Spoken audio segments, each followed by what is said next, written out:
बिस्मिल्लाहिर्रहमानिर्रहीम। अस्सलामुअलैकुम। तमाम देखने वालों को मेरे चैनल की जानिब से नए साल की बहुत बहुत मुबारक हो। इस दुआ के साथ कि नया आने वाला साल आप तमाम लोगों के लिए बेहतरीन साबित हो। इसी दुआ के साथ हम अपनी रेसिपी का आगाज़ करते हैं। मछली का सालन बनाया है आज मैंने, जो कि मुख्तलिफ़ तरीक़ों से बनता है। उनमें से एक तरीका आज आपके साथ शेयर करते हैं। मछली किसी भी फॉर्म में हो मुझे बहुत पसंद है, चाहे वो फ्राइड हो, जब सालन की शेप में हो या वो स्टीम बनी हुई हो।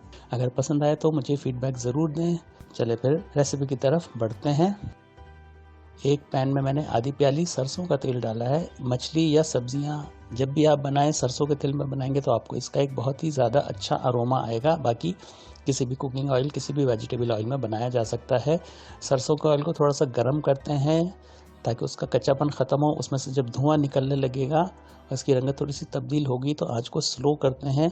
और मेरे पास बिल्कुल 1/4 टीस्पून मेथी दाना है और राई दाना है। बिल्कुल मेथी दाना को आपने बिल्कुल भी जलाना नहीं है, वरना सालन में कड़वाहट आ जाती है। 10-15 सेकंड ही हमने क्रैकल किया है। उसके बाद एक दरमियाने साइज़ की पिसी हुई प्याज डाल दी है। अभी आँच को थोड़ा सा तेज़ करते हैं। प्याज को इतना पकाएंगे 2-3 मिनट के इसका कच्चापन ख़त्म हो और इसका एक अच्छा सा कलर इसमें आ जाए। देखें जब अच्छा सा कलर आने लगा है तो 1.5 टीस्पून लहसुन अदरक का पेस्ट डाला है। मछली के सालन में अगर आप लहसुन का पेस्ट ही डालेंगे तो वो भी बहुत मज़ेदार बनेगा। इसको 2 मिनट मज़ीद फ्राई करते हैं। जब इसका कच्चापन ख़त्म हुआ है और लहसुन अदरक की खुशबू आने लगी है, 3 दरमियाने साइज़ के टमाटर जिसको पीस लिया है वो डाल देते हैं। आँच को थोड़ा सा मीडियम करते हैं। इसमें मसाला डालते हैं। 1.5 टीस्पून पिसी हुई लाल मिर्चें हैं, 2 टीस्पून धनिया पाउडर है, 1/4 टीस्पून से थोड़ा सा ज़्यादा हल्दी पाउडर है और 1 टीस्पून नमक है, 1 टीस्पून ज़ीरा पाउडर है।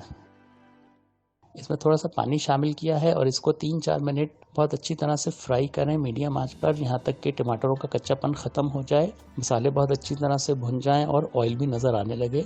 जब ये मसाला बहुत अच्छी तरह से भुन गया है तो आंच को स्लो किया है और इसमें अच्छी तरह से फेंटा हुआ 1 कप दही डाला है। दही हमेशा डालते वक्त आंच को स्लो कर दें, वरना इसके फटने का चांस रहता है। अब जब तक चमचा चलाते रहेंगे कि इसमें एक बॉयल आ जाए।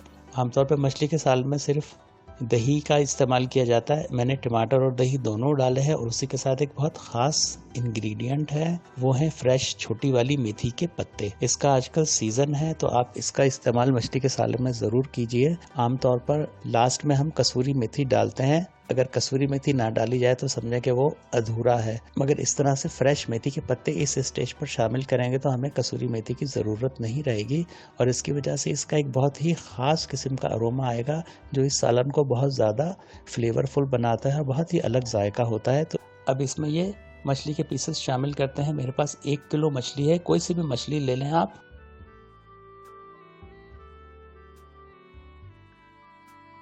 मछली शामिल करने के बाद इसमें मैंने 1 से 1.5 कप पानी डाला है।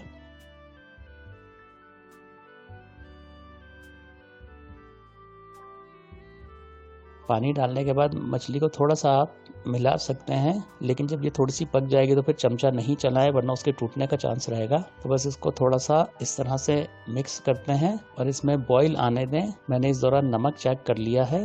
मछली डालने के बाद उसमें बॉईल आने के बाद आपने 10 से 15 मिनट ही पकाना है, इससे ज़्यादा ज़रूरत नहीं है। बस जब बॉईल आ गया तो इसको ढक दिया है और आँच को बिल्कुल धीमा करके 10 से 15 मिनट पकाएं। 15 मिनट के बाद मैंने चूल्हा बंद कर दिया। इस दौरान एक बार मैंने मछली को थोड़ा सा चलाया था। ढक्कन हटाते हैं। इसमें 1 टीस्पून पिसा हुआ गरम मसाला डालेंगे और 2 बड़ी वाली हरी मिर्चें जिसको मैंने बीच में से कट किया हुआ है, ये डाल के दोबारा ढक्कन बंद करें। उसको 5 मिनट तक बंद कर दें। थोड़ा सा इसको मिक्स कर दें हल्का सा, ताकि पीसेस टूटे नहीं, क्योंकि मछली पकने के बाद बहुत ज़्यादा ये नरम हो जाती है। फिर इसका फाइनल लुक दिखाते हैं। 5 मिनट के बाद मैंने इसको देखें दोबारा से ढक्कन हटाया है। ये बिल्कुल फाइनल है। नमक मिर्च चेक कर लिया है, बहुत ही अच्छा जायका इसका है। इसको प्लेट में निकालते हैं। अगर इस तरीके से आप फ्रेश मेथी डालकर मछली बनाएंगे तो आपको बहुत ही अच्छा अरोमा मिलेगा। अगर ये रेसिपी पसंद आए तो मुझे फीडबैक ज़रूर दें। अगली आने वाली वीडियो तक के लिए इजाज़त दीजिए। अल्लाह हाफ़िज़।